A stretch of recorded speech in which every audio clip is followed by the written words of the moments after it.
Hello everyone, welcome back to my YouTube channel the crazy scholar one. जैसे कि आपको पता है, कल की वीडियो में अपने president and vice president of India को कंप्लीट कर लिया था। आज की वीडियो में हम अपने next topic that is the prime minister of India, इसके बारे में बात करेंगे। प्राइम मिनिस्टर ऑफ इंडिया जो है उनको अलग अलग नेम से जाना जाता है। पीएम को बोला जाता है रियल हेड एग्जीक्यूटिव, पीएम को बोला जाता है head of the government, PM को हेड ऑफ द गवर्नमेंट या फिर रियल हेड एग्जीक्यूटिव भी माना जाता है। इन द पार्लियामेंट्री सिस्टम जो कैबिनेट होता है is the nucleus of power. Cabinet क्या है? न्यूक्लियस ऑफ पावर है, और इसमें सबसे ज्यादा पावर किसके पास है? पीएम के पास है। PM is the captain of the cabinet.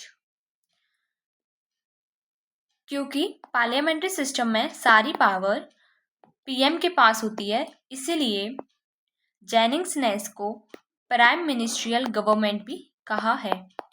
Prime ministerial government किसका नेम हो गया? ये पार्लियामेंट्री सिस्टम का दूसरा नाम हो गया। किसने दिया था? ये जेनिंग्स ने ये नेम दिया था। ठीक है। पीएम को की stone of the cabinet arc भी बोला जाता है। कैबिनेट आर्क का की स्टोन। इसके अलावा प्राइमस इंटर पैरस भी बोला जाता है, जिसका मतलब है फर्स्ट अमंग द इक्वल्स। ये सारे किसके नेम है? ये सारे पीएम के नेम है। इसको फर्स्ट अमंग द इक्वल्स बोला जाता है, मून अमंग स्टार्स भी बोला जाता है। ठीक है। इसके अलावा कैप्टन ऑफ द शिप बोला जाता है। कैप्टन ऑफ द शिप, ये शिप के कैप्टन है। अगर ये नहीं रहेंगे तो वो जो पूरी शिप है वो डूब जाएगी। यहाँ पर शिप का मतलब हो गया कैबिनेट। ठीक है। जब तक पीएम है कैबिनेट में तब तक कैबिनेट है। जैसे ही पीएम गए कैबिनेट भी गई। ठीक है। I hope this is clear. ये कुछ नेम्स थे पीएम के, डिफरेंट नेम, ये आपको याद हो जाएंगे। लोकसभा का टेन्योर होता है 5 इयर्स का।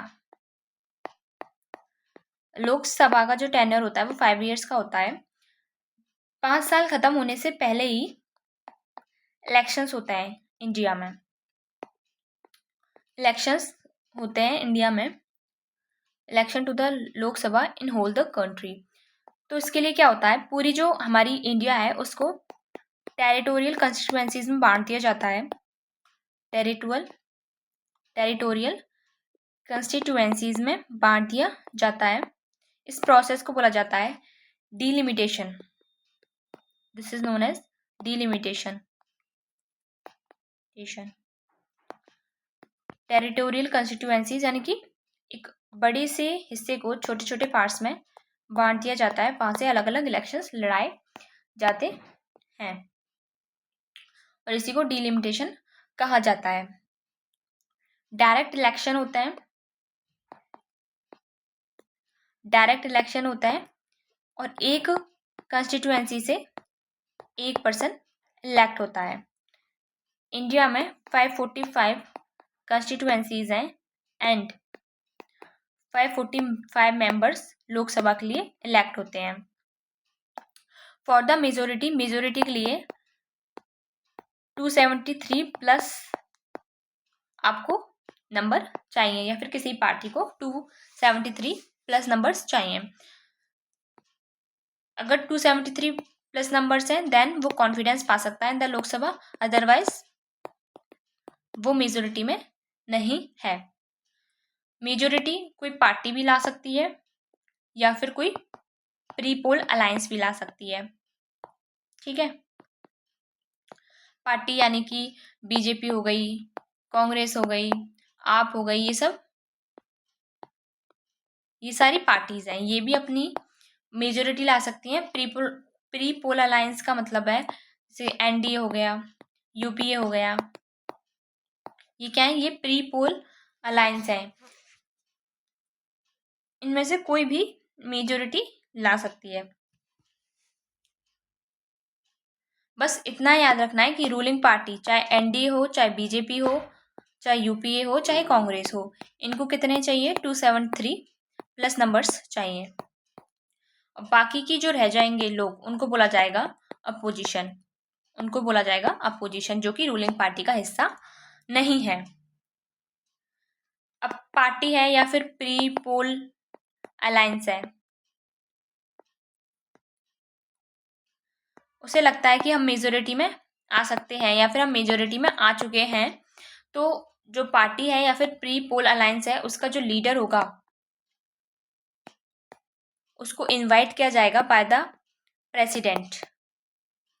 प्रेसिडेंट उनको इनवाइट करेंगे for what, to stake a claim to form the government, to form the government. President उनको इनवाइट करेंगे ताकि वो ये दावा कर सकें कि वो गवर्नमेंट बना सकते हैं। वो जो लीडर है वो जाएंगे प्रेसिडेंट के पास एंड कहेंगे I stake a claim to form the government. Then president क्या करेंगे, इनको क्या कर लेंगे, पीएम के रूप में अपॉइंट कर लेंगे एंड इनको ओथ दिलाई जाएगी। इनकी ओथ लिख रही है थर्ड शेड्यूल में, इनकी ओथ लिख रही है थर्ड शेड्यूल में, और इनको ओथ दिलाई जाएगी और बोला जाएगा, ये बोलेंगे I will bear true faith and allegiance to the constitution of India. True faith and allegiance to the constitution of India बोलेंगे ये इनकी ओथ। इसके बाद पीएम जो है वो प्राइम मिनिस्टर को एडवाइस करेंगे to appoint the union council of ministers and president क्या करेंगे, यूनियन काउंसिल ऑफ मिनिस्टर्स को अपॉइंट करेंगे। This is written in the article 75 clause 1। और इन सबको मिलाकर बोला जाएगा यूनियन गवर्नमेंट फॉर्म हो चुकी है, यूनियन गवर्नमेंट। रूलिंग पार्टी को ट्रेजरी पार्टी भी बोला जाता है, ट्रेजरी पार्टी, रूलिंग पार्टी को ट्रेजरी पार्टी भी बोला जाता है। अब PM plus union council of minister, यानी कि यूनियन गवर्नमेंट को 30 दिन दिए जाएंगे, 30 डेज दिए जाएंगे to prove their majority on the floor of Lok Sabha. यानी कि उनको क्या करना है, अपनी मेजोरिटी प्रूव करनी है लोकसभा में। सो अपनी मेजोरिटी प्रूव करने के लिए वो क्या करेंगे, वो करेंगे confidence motion pass, confidence motion pass करेंगे वो इन द लोकसभा। अगर कॉन्फिडेंस मोशन पास हो जाता है, इट्स मीन उनके पास मेजोरिटी है एंड अब वो पीएम या और काउंसिल ऑफ मिनिस्टर्स रह सकते हैं। लेकिन अगर कॉन्फिडेंस मोशन फेल हो जाता है, पास नहीं होता है, then council of ministers with the PM is bound to resign, उनको रिजाइन देना पड़ेगा। अगर पास हो जाता है तो पीएम और यूनियन काउंसिल ऑफ मिनिस्टर रहेंगे, अगर पास नहीं होता है, फेल हो जाता है, देन पीएम और काउंसिल ऑफ मिनिस्टर्स को रिजाइन देना पड़ेगा। This is written in article 75 clause 3 of the Indian constitution. इस आर्टिकल 75 के क्लॉज 3 में लिख रहा है कि council of ministers shall be collectively responsible to the Lok Sabha. Council of ministers collectively responsible है। कलेक्टिवली रेस्पॉन्सिबल का मतलब है कि एक साथ सब रिजाइन कर देंगे। अगर रूल करेंगे तो सब एक साथ करेंगे, अगर रिजाइन करेंगे तो भी सब एक साथ ही करेंगे। हमने आर्टिकल 74 पढ़ ही लिया था। आर्टिकल 74 कहता है कि council of minister headed by the PM is to aid and advise the president. ठीक है, ये हमने पढ़ ही लिया था कि काउंसिल ऑफ मिनिस्टर्स का काम क्या है कि वो प्रेसिडेंट को एड एंड एडवाइस करेंगे अपने फंक्शंस को पूरा करने में। And by the 42nd amendment ये बोल दिया गया था, दिस एडवाइस इज बाइंडिंग, ये बाध्य है। अगर प्रेसिडेंट को कोई एडवाइस दी गई है by the council of minister तो उन्हें एक्सेप्ट करनी ही पड़ेगी। And 44th constitutional amendment act 1978 से जोड़ा गया था कि ये बाइंडिंग तो है, बट प्रेसिडेंट इनको दोबारा से एक बार के लिए रिकंसिडरेशन के लिए भेज सकते हैं, केवल सिर्फ एक बार। ये हमने पहले भी पढ़ लिया था। आर्टिकल 74 का 2 कहता है that this advice shall not be enquired by any court, यानी कि जुडिशियल रिव्यू नहीं हो सकता इसका, इस एडवाइस का जुडिशियल रिव्यू नहीं हो सकता। बट यहाँ पर जुडिशियल रिव्यू नहीं हो सकता का मतलब है limited judicial review. Judicial review तो होगा बट लिमिटेड होगा। इसका मतलब ये है कि कोर्ट ये नहीं पूछ सकती कि आपको एडवाइस क्या दी गई है, कोर्ट ये भी नहीं पूछ सकती कि आपको कोई एडवाइस दी गई है या नहीं दी गई है। कोर्ट बट ये पूछ सकती है कि किस बेसिस पर, ऑन विच बेसिस, वो मटेरियल क्या है जिस बेसिस पर आपने एडवाइस दी है, किस आधार पर आपने एडवाइस दी है, ये ज़रूर कोर्ट पूछ सकती है। आई होप ये आपको समझ में आ रहा होगा। ठीक है, अब रेस्पॉन्सिबिलिटी की अगर हम बात करते हैं तो जो रेस्पॉन्सिबिलिटी है या फिर आंसरेबिलिटी या रेस्पॉन्सिबिलिटी एक ही बात है। ये दो तरह की हो सकती है। दो तरह की, एक तो हो सकती है कलेक्टिव रेस्पॉन्सिबिलिटी, एक हो सकती है कलेक्टिव रेस्पॉन्सिबिलिटी, एक हो सकती है इंडिविजुअल रेस्पॉन्सिबिलिटी, इंडिविजुअल रेस्पॉन्सिबिलिटी। तो कलेक्टिव रेस्पॉन्सिबिलिटी का मतलब क्या है? कलेक्टिव का मतलब है सिंक और स्विम टुगेदर। इसका मतलब ये है कि अगर गवर्नमेंट चलेगी तो साथ साथ चलेगी, अदरवाइज सब मिनिस्टर रिजाइन कर देंगे। ठीक है, either the whole government survive और विल रिजाइन टुगेदर। जैसे कि आर्टिकल 75 का क्लॉज 3 कहता है that the council of ministers shall be collectively responsible to the house of the people. ठीक है, तो उसमें किस बारे में बात की है? कलेक्टिवली रेस्पॉन्सिबल, यानी कि कलेक्टिवली रेस्पॉन्सिबल होंगे, यानी कि अगर चलेंगे तो एक साथ चलेंगे, अदरवाइज सब एक साथ रिजाइन कर देंगे। एक इंडिविजुअल रेस्पॉन्सिबिलिटी होती है, this is written in article 75 clause 2। इसमें लिखा हुआ है कि the minister shall hold office during the pleasure of the president के प्लेजर तक कोई भी मिनिस्टर अपने ऑफिस को होल्ड करके रखेगा। This is individual responsibility. एक मिनिस्टर की खुद की रेस्पॉन्सिबिलिटीज हैं और तब तक रहेंगी जब तक प्रेसिडेंट चाहेगा। This is individual responsibility. अगर कोई भी मिनिस्टर अपनी गवर्नमेंट के प्रति अपनी जिम्मेदारी नहीं निभाता है तो पीएम क्या करेंगे? प्रेसिडेंट को बोलेंगे कि इन्हें अपनी कुर्सी से हटाओ, कि उन्हें ड्रॉप कर दो। तो मिनिस्टर को ड्रॉप कर दिया जाएगा but government as it is रहेगी, यानी कि इंडिविजुअल रेस्पॉन्सिबिलिटी आती है कि सिर्फ एक मिनिस्टर हट जाएगा। कोई गवर्नमेंट को एक मिनिस्टर के हटने से कोई ज़्यादा फर्क नहीं पड़ेगा, पूरी गवर्नमेंट एज इट इज रहेगी। बट कलेक्टिव रेस्पॉन्सिबिलिटी में पूरी council of ministers plus PM सब एक साथ जाते हैं। ऐसा नहीं है कि सिर्फ पीएम चलेगा और काउंसिल ऑफ मिनिस्टर रह गई, ऐसा नहीं होता। सब एक साथ रूल करते हैं, सब एक साथ रिजाइन करते हैं। हमने जब ओथ पढ़ी थी तो हमने पढ़ा है कि जो ओथ होती हैं वो थर्ड शेड्यूल में लिख रही हैं, थर्ड शेड्यूल में ओथ लिख रही हैं। तो कोई भी मिनिस्टर बनता है तो मिनिस्टर क्या करता है, वो ओथ लेता है, I will bear true faith and allegiance to the constitution of India.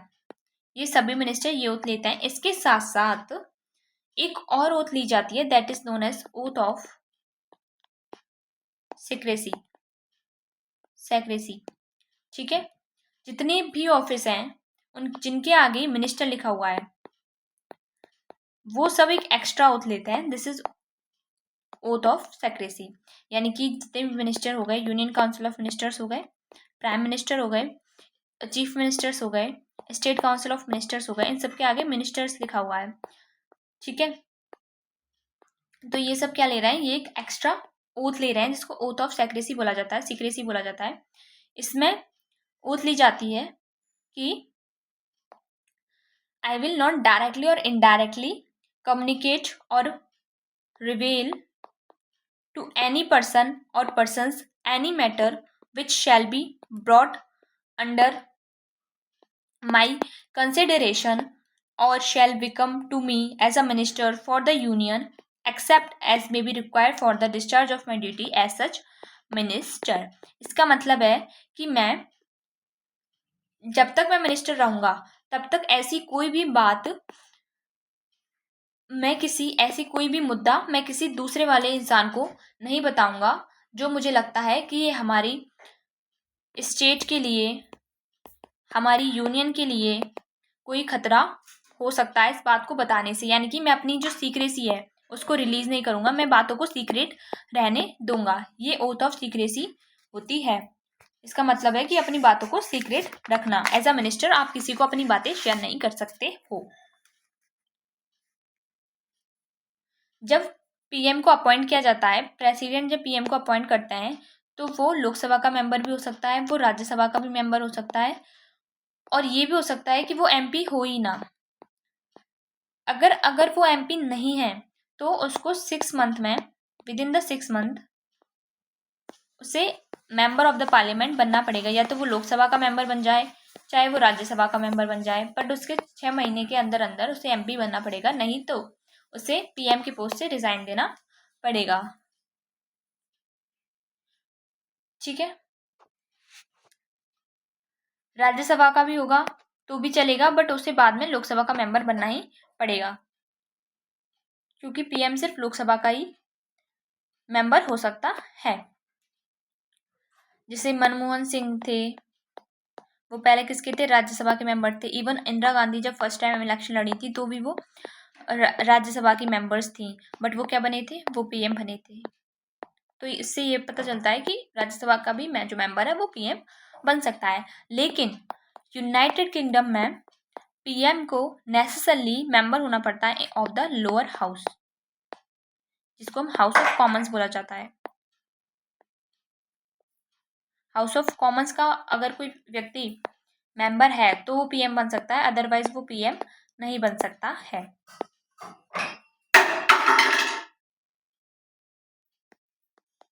Article 75 का क्लॉज 6 कहता है about the salaries and allowances of the ministers के बारे में बात करता है कि वो सेकंड शेड्यूल में लिखे हुए हैं, बट टाइम टू टाइम अगर पार्लियामेंट बाय लॉ उसको चेंज करना चाहे तो वो चेंज भी कर सकती है। This is written in article 75 clause 6। Union council of ministers are subdivided on the basis of proximity to the PM, seniority और पोर्टफोलियोज। जैसे जो यूनियन काउंसिल ऑफ मिनिस्टर्स होता है ना, उनको सब डिवाइड किया जाता है। दे आर सब divided into cabinet minister, ministers of state, independent charge and minister of state. This is like that. This is PM, PM के सबसे क्लोज है, this is cabinet ministers, and उससे थोड़ा सा दूर है वो हो जाएंगे minister of state, independent charge, and उससे सबसे ज़्यादा दूर है देन वो हो जाएंगे मिनिस्टर ऑफ स्टेट्स। जो सबसे ज़्यादा पीएम के पास है दैट इज कैबिनेट मिनिस्टर्स, जो कि पीएम के सबसे ज़्यादा क्लोज है, सबसे ज़्यादा सीनियर्स मेंबर्स होंगे इसमें और सबसे ज़्यादा क्लोज रहेंगे पीएम के। और जितने भी इम्पोर्टेंट डिपार्टमेंट्स हैं, सारे जो इम्पोर्टेंट डिपार्टमेंट्स हैं वो कैबिनेट मिनिस्टर्स को ही दे दिए जाते हैं। इम्पोर्टेंट पोर्टफोलियो कह दो, डिपार्टमेंट कह दो, एक ही बात है, वो सब कैबिनेट के हाथ में होंगे। सारी जो इम्पोर्टेंट मिनिस्ट्रीज होंगी, लाइक होम अफेयर्स है, फाइनेंस मिनिस्ट्री हो गई, फॉरेन अफेयर्स हो गए, डिफेंस मिनिस्ट्री हो गई, ये सब क्या है, इंपॉर्टेंट पोर्टफोलियोज हैं, इंपॉर्टेंट मिनिस्ट्रीज हैं जो कि सिर्फ कैबिनेट मिनिस्टर्स के हाथ में ही होंगी। यूजुअली 18 से 25 मेंबर्स होते हैं कैबिनेट मिनिस्ट्री में। Cabinet minister usually 18 to 25 members होते हैं, बट ये पीएम की विल है, पीएम की मर्जी है, वो इनको बढ़ाना चाहे तो बढ़ा सकते हैं, घटाना चाहे तो घटा सकते हैं, इवन रखना ना चाहे तो नहीं रखें। तो ये क्या है, it is the will of the PM, वो कुछ भी कर सकते हैं। ठीक है, और कैबिनेट हो गया। Minister of states independent charge, ये थोड़े से लोअर होता है as compare to the cabinet, इनके पास थोड़ी कम पावर होती है as compare to the cabinet, but इनके पास खुद की एक मिनिस्ट्री होती है, इनके पास खुद की एक मिनिस्ट्री होती है। एक होता है मिनिस्टर ऑफ स्टेट, जिसके आगे इंडिपेंडेंट चार्ज ना लगा हो, इनके पास खुद की मिनिस्ट्री भी नहीं होती है, इनके पास खुद की मिनिस्ट्री नहीं होती है, ये हेल्प कर सकते हैं कैबिनेट मिनिस्टर्स को in their functions. Minister of state independent charge को भी वो हेल्प कर सकता है। एंड एक मिनिस्ट्री है, one ministry will only have one member of state independent charge, but it can have more than one member of state। एक ही ministry के अंदर एक member of state independent charge हो सकता है, इसके अलावा एक मेंबर ऑफ स्टेट से ज़्यादा लोग भी हो सकते हैं। इसके अलावा एक और मिनिस्टर्स आते हैं जिनको हम डिप्टी मिनिस्टर्स बोलते हैं, ये जूनियर मिनिस्टर्स होते हैं जिनके पास बहुत ज़्यादा कम पावर होती है, and these are help for the cabinet ministers. Cabinet minister की हेल्प करने के लिए इनको लाया जाता है। सो हमने पूरा पीएम पढ़ लिया है, पावर्स ऑफ द पीएम पढ़ लिए हैं, तो इनको कंक्लूड कर देता है हम पूरा। हमने पीएम के बारे में पढ़ा है कि ये advises the name of the member to the president for the appointment of the ministers. Minister के अपॉइंटमेंट में एडवाइस करता है, ये एडवाइस करता है किसको, प्रेसिडेंट को, ये हमने पढ़ लिया है। ठीक है, इसके अलावा एलोकेशन ऑफ चार्जेस, ये जितने भी मिनिस्टर्स हैं उनको कैबिनेट मेंबर्स बना सकते हैं, और जितनी भी मिनिस्ट्रीज हैं उन मिनिस्टर्स को दे सकते हैं अपनी मर्जी से, किसी को भी दे सकते हैं, एंड कैबिनेट को रीशफल भी कर सकते हैं। कैबिनेट की मीटिंग्स को प्रेसाइड करता है, presides over the meeting of the cabinet and can change the decision taken therein. और अब कोई भी उस मीटिंग में अगर कैबिनेट ने कोई भी फैसला लिया है उसको चेंज भी कर सकते हैं। ये प्रेसिडेंट को एडवाइस कर सकते हैं कि अगर उन्हें कैबिनेट से कोई भी मिनिस्टर हटवाना है तो वो क्या कर सकते हैं, प्रेसिडेंट को एडवाइस कर सकते हैं कि इस मिनिस्टर को कैबिनेट से हटा दीजिए। प्रेसिडेंट को एडवाइस कर सकते हैं कि वो लोकसभा को डिसॉल्व कर दें और एक नया फ्रेश इलेक्शंस लड़वाएं इन द इंडिया। ठीक है,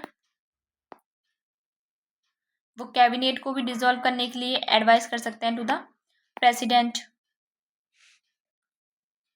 अगर पीएम रिजाइन कर देते हैं या फिर dies in the office, then cabinet भी खुद ब खुद डिसॉल्व हो जाती है। PM is the leader of lower house and chief spokes person of the central government. Lower house के लीडर होते हैं और चीफ स्पोक पर्सन होते हैं सेंट्रल गवर्नमेंट के। Union council of ministers including the PM कभी भी 15% ऑफ द लोकसभा से ज़्यादा नहीं हो सकते। ये जोड़ा गया था by the 91st constitutional amendment act 2003 से। ये जोड़ा गया था इन द आर्टिकल 75 क्लॉज 1A के रूप में। क्या बोला था कि union council of minister including the PM को मिला करके कभी भी लोकसभा से 15% के ज़्यादा नहीं हो सकते।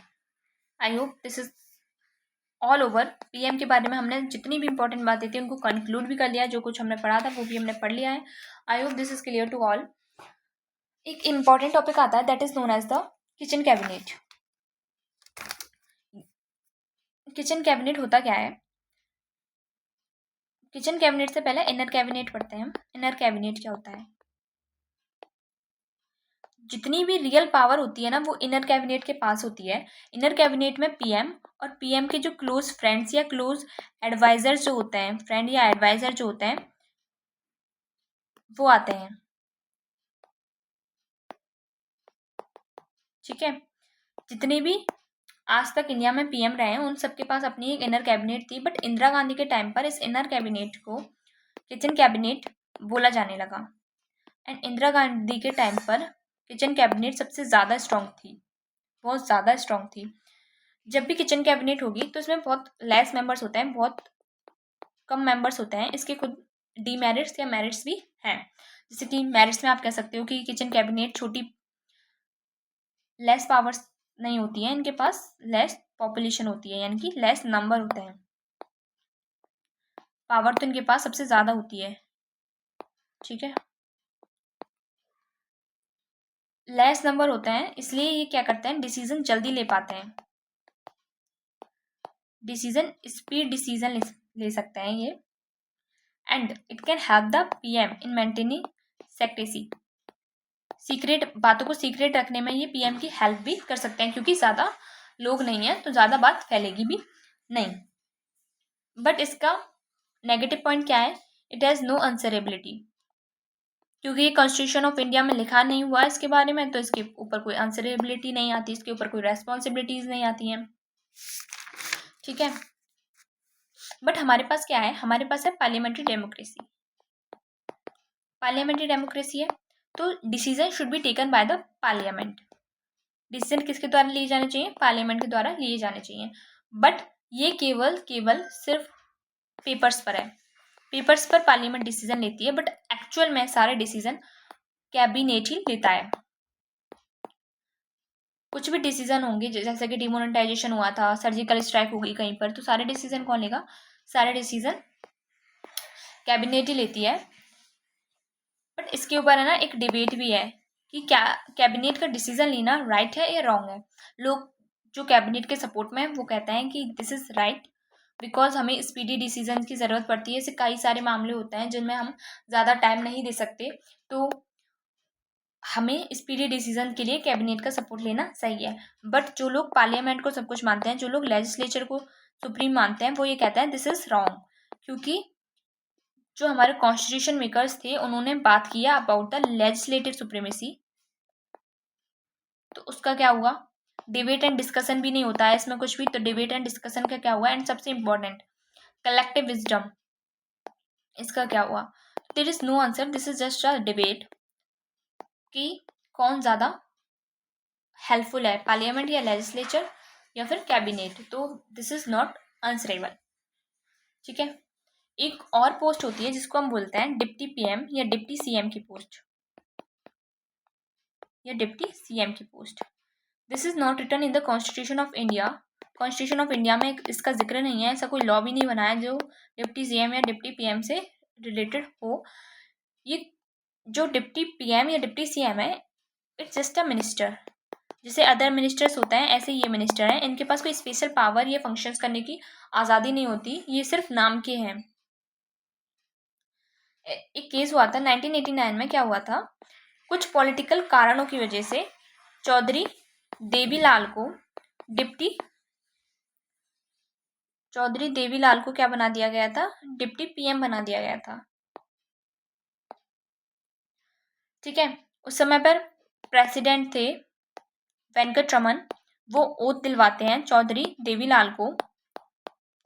एंड जब चौधरी देवीलाल ओथ लेते हैं तो वो अपने आप को प्राइम मिनिस्टर के रूप डिप्टी प्राइम मिनिस्टर के रूप में बोलते हैं कि मैं डिप्टी प्राइम मिनिस्टर हूँ, बार बार अपनी ओथ में डिप्टी प्राइम मिनिस्टर का यूज़ करते हैं, तो प्रेसिडेंट उन्हें टोक देते हैं। प्रेसिडेंट बोलते हैं कि you can't use the name deputy prime minister in the oath, क्योंकि ये कॉन्स्टिट्यूशन ऑफ इंडिया में ऐसी कोई पोस्ट लिखी नहीं है। आप चाहे डिप्टी प्राइम मिनिस्टर हो या नहीं हो, बट आपके पास जितनी भी पावर्स हैं वो सारी वही पावर्स हैं जो एक मिनिस्टर के पास होती हैं। तो instead of using deputy prime minister you use minister. But ये जो हैं चौधरी देवीलाल, ये नहीं मानते हैं और वो अपनी ओथ डिप्टी प्राइम मिनिस्टर के रूप में ही लेते हैं। एंड प्रेसिडेंट जो वेंकट रमन थे, उन्होंने अपनी बुक में भी लिखा था कि उन्होंने 3 बार टोका था। उन्होंने अपनी एक बुक लिखी थी ऑटोबायोग्राफी, उन्होंने उस बुक में लिखा कि मैंने चौधरी देवीलाल को ऐसा करने से 3 बार टोका, बट वो नहीं माने। एंड लास्ट में जब उन्होंने अपनी डिप्टी प्राइम मिनिस्टर के रूप में अपनी ओथ ली, तो उनकी ओथ को चैलेंज कर दिया गया in the court. And case बन गया KM शर्मा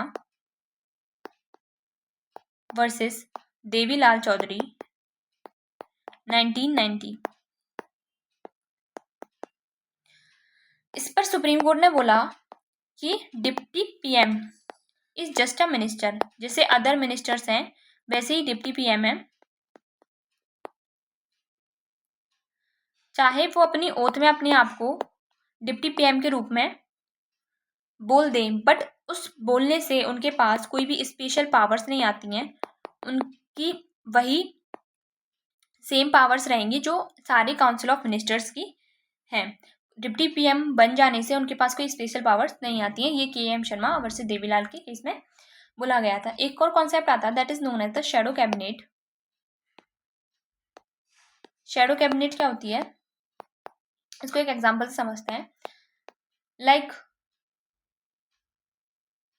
जैसे सास और बहू हैं, ठीक है, अभी सास का रोल चल रहा है, तो सास जो भी काम कर रही है उस पर बहू ताने कस रही है सास को।